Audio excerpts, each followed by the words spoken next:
Okay, so we are live and I'm trying to connect to Instagram. Come on, here we go. All right. Hello, everybody. We are here with Neisha Himes. Neisha, hi. Thanks for joining us. Thanks for having me. I appreciate it. Yeah, Neisha is going to be a speaker this year. So, Neisha, Mhm. why don't you tell us who you are, what you do, and all of your wonderfulness?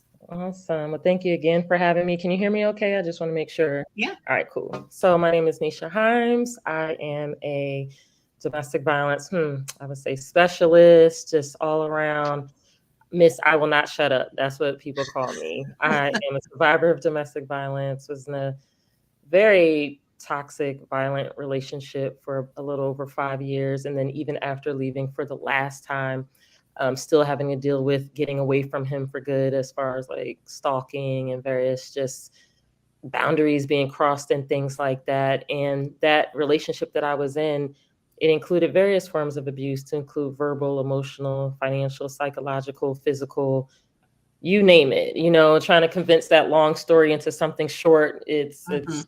not the easiest thing to do, but I come from a background. I'm based here in Virginia in Hampton Roads area, so that's like Virginia Beach area, but I'm originally from New Jersey. Grew up in two-parent household, three sisters, very tight knit, and when I was in that relationship, I just remember saying, like, this isn't what I thought I would be. Nobody grows up and say, "Oh, I'd be a victim of domestic violence." And even growing up in Jersey, I used to say things like, "Oh, I wish a man would put their hands on me. I wish somebody would try me that way," and Yeah, just yeah. thinking it was so simple to get out until it happened to me. I'm a mom of two. My son is 23. My daughter is 17. And this is somebody that I dated when they were really little. So it's not even their dad. It's somebody that I dated, don't have children with. And it was still hard to get away from them. So Mm. eventually, after getting out of that relationship, about a year and a half after getting out, I decided to start speaking up about my experience. I do something called spoken word poetry. So that's like performance poetry for whoever doesn't know what that is. So essentially, the first time I told my story was on a stage holding a microphone via poems. And I couldn't get through it. I was crying, hyperventilating, all of that. But what I found was what was supposed to help heal me was actually helping other people too, because people started coming up to me saying, my mom is going through this, my sister, my brother, I'm going through this. And I think it was just a different way to bring awareness. So I started speaking out, being asked to speak at various conferences, schools, churches, rallies, and things like that. And what started happening from there is that survivors started reaching out to me for advice or for words of encouragement, for help. So I Right. wanted to do more. Started my nonprofit organization, Grow Foundation, which stands for Girls Recognizing Our Worth. We just turned 8 years old in August.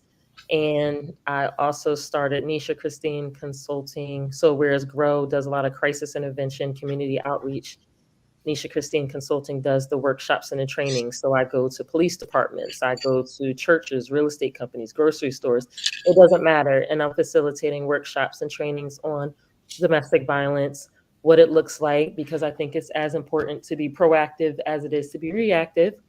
Absolutely. I also served as a domestic violence victim advocate with the Commonwealth Attorney's Office, so the prosecutor's office here. So I was in court 4 to 5 days out the week, and then helped a local law enforcement agency start their first domestic violence unit within the special victims unit of a large police agency here in the area. So I'm just really, really about it. I speak loud. I will not shut up. That's something my ex used to always say, shut up, shut up. And now I'm like, I'm never going to shut up. Never. And yeah, I love to dance. I love chocolate chip cookies, and and I box. So Oh, that's good. yeah, yeah, yeah. So I'm me unapologetically. I love empowerment. I love women. I know, helping all survivors, but I really have a heart for empowering young girls. Hmm. So that's me in a nutshell. That's amazing. Thank you so Yeah, much. thank you. What is really the key takeaway that women are going to get from your talk? Mm. to be themselves, to rise, I say unapologetically, right? Because we're always told, you and I were just talking a little bit before we went live about how we're told often like who we are supposed to be, what we're supposed to be, when we're supposed to be this person, when we're not supposed to be this person. And so many of us are suffering in silence. So the key takeaways with this being Domestic Violence Awareness Month, one, to bring Mhm. awareness, because there's a lot of survivors who don't even recognize that they're in abusive relationships, if it's not physical or if that's their version of love, if that's what they were taught love looks like. But also, even if we're not talking about domestic violence, just knowing your worth and knowing that your crown matches every outfit, you have the right to pick it up and put it on every single day. And that's what we're going to do. And we're going to be who we are and who we meant to be unapologetically, point blank, period. I have to write that down. Yeah. Your crown Your matches crown every matches outfit. every outfit. Matches every outfit. I'm gonna use that on something. Yeah. That's really good. Um, um, so what's something else that, I mean, you've told us a lot about you Yeah. so far, but what's something that you want everyone to know about you? Mm. I want everyone to know about me. Sometimes people think when you survive something like that, that you're just healed and you have it all together, you Oh, know? And I think it's important for people, women, for the purpose of this conference, to know that healing is an everyday journey.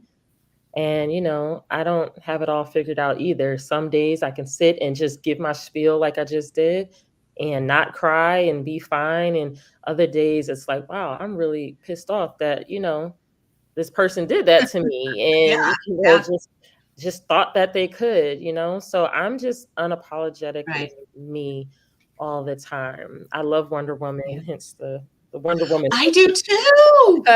But I actually had the hoodie made with my birth year instead of like Wonder Oh, Woman that's 84. cute. But yeah, so Yeah, I just think that, we all have that super power within us, just that we have to use it. It's okay to use it on ourselves too, like for ourselves yeah, too. yeah. Yeah.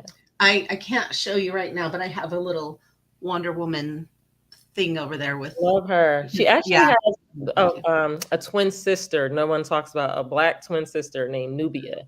Yes, they do not. They need to make a movie about Thank her. you.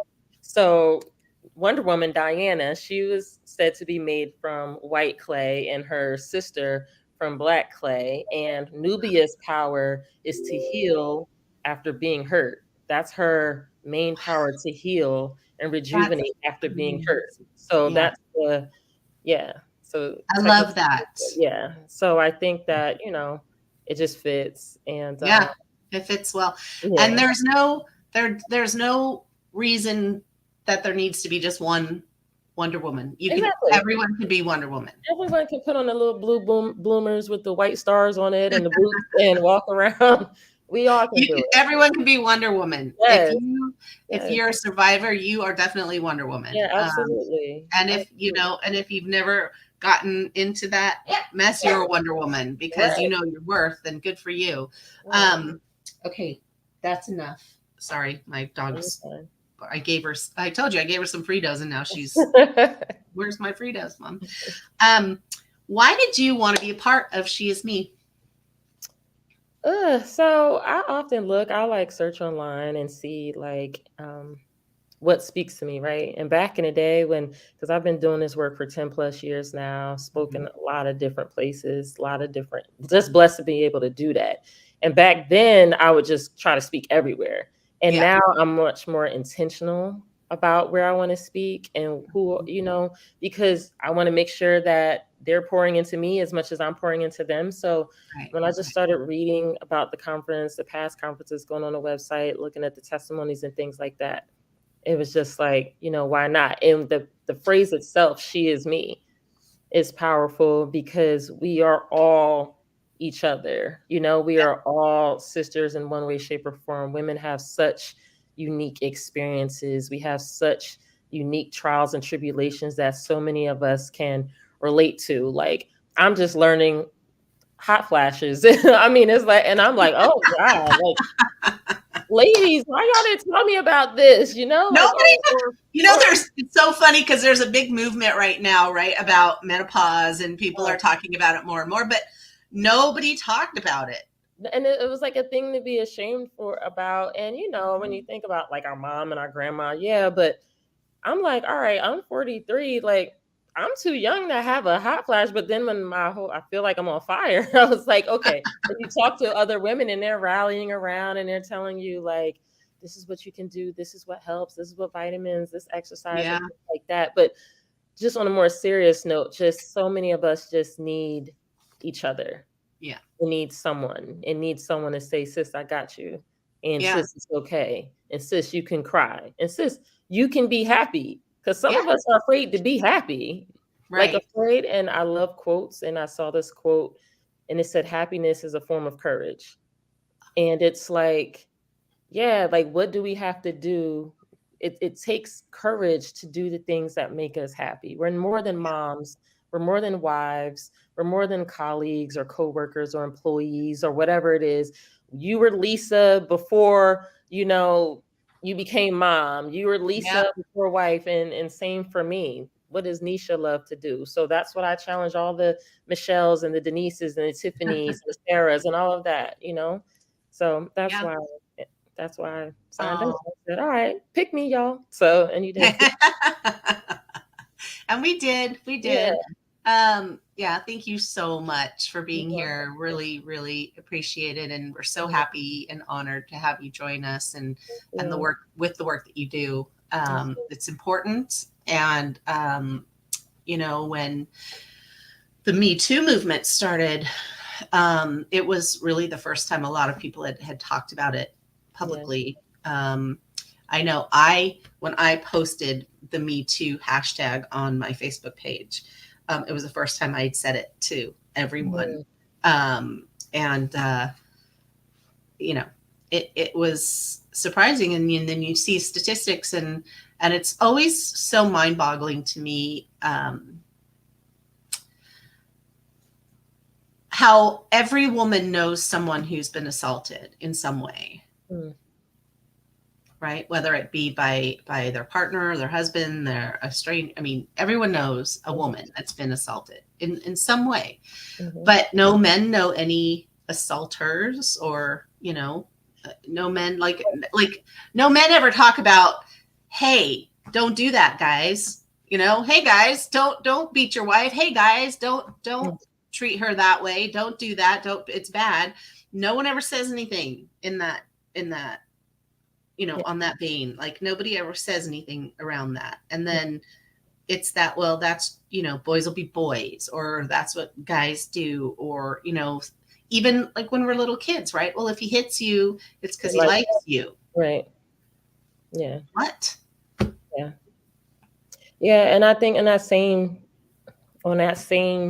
vein, as you said, I think with us saying women, we all know someone who's been assaulted or is a survivor. I think men know, men have women in their lives, or that they know of or have come across, whether it's at the grocery store, at the family cookout or whatever, who are survivors too. And maybe they just don't know they know, like their moms, their aunties, their grandmas, whoever. And I think if more people knew that, or just wanted to know that, my hope is that their stance would be different. Because especially, I know I'm going to see it with it being DV Awareness Month. I know I'm going to see craziness on social media, because sometimes that's what happens. But I'm like, some of y'all have survivors in your family sitting right next to you, and they're not talking to you because they're seeing what you post online, or they're seeing what you accept from your friends, or they're seeing what you accept when you see celebrities acting nuts or whatever. So they're not saying anything to you because they don't trust you with their survivorship. They don't trust you with their story. They don't trust you with their truth. So just as there's women, we all know survivors, and we're more comfortable in ways to speak up, men do too. And then, sometimes I see women who are shaming other women, and it's like, why don't you just stay? Why did they just stay? Why would they get out? They're dumb. They're this, they're that. And it's just like, Lisa, I'm gonna call them out all the time. I'm going to Yep. call them out all the time. So um, I think we just all need to speak. And then sometimes it's the same people who don't even know that they're in those same type of relationships, or maybe Right. that they're the ones perpetuating that abuse. So I think we need to call out our brothers and our dads and our uncles, and we need to call out our moms and our sisters and our aunties or whoever. We can't just keep letting it slide or just putting it That's under the the thing. rug. Yeah. It just drives me insane how it's just let it slide. Don't say anything. Don't bring it up. Don't. Right. And we talk a lot about the secrets that we keep, and the secrets Right. that we keep for our family, and the secrets that we keep, to make sure that nobody gets their feelings hurt or whatever. And it's like, nobody get their feelings hurt. What about my feelings? What about my life? What Right. about, why don't I Right. matter? Right. Right. Or, what was that old thing like, why don't you stop inviting Uncle Joe instead of telling all the kids to be careful around him? Right. Right. Stop Or making the kids hug Uncle Joe. Or right, telling the kids like, you're being rude, you're being disrespectful. No, my kids don't want to hug Uncle Joe for a reason. right, So right. that's So what, yeah. yeah. So we're changing the narrative. We're changing the way that we Yeah. respond. We're changing. We're going to speak up and speak out. We're done keeping the secrets, Yeah. and Yeah. that is definitely my goal and my movement. That we're going to say something. You see something, you say something, and Right. don't just let it go. Right. Because we all know, all of those have been through, all of us that have been through it, we know when that first time was that we let it go. Mm-hmm. And that was the catalyst that kept us in that spiral, right? We know that very first time that we just let it go and went, like, that felt really awful. Don't say anything, don't get him mad, don't, whatever. And and then our lives. The first time and the last time. I mean, Yeah. Oh, definitely. First time and the last time. Yeah. Most definitely. Yeah. Mm. Anyway, Neisha, thank you so much for you. joining me, and we will see you at the conference. Yes, we will. Thank you so much. I appreciate you.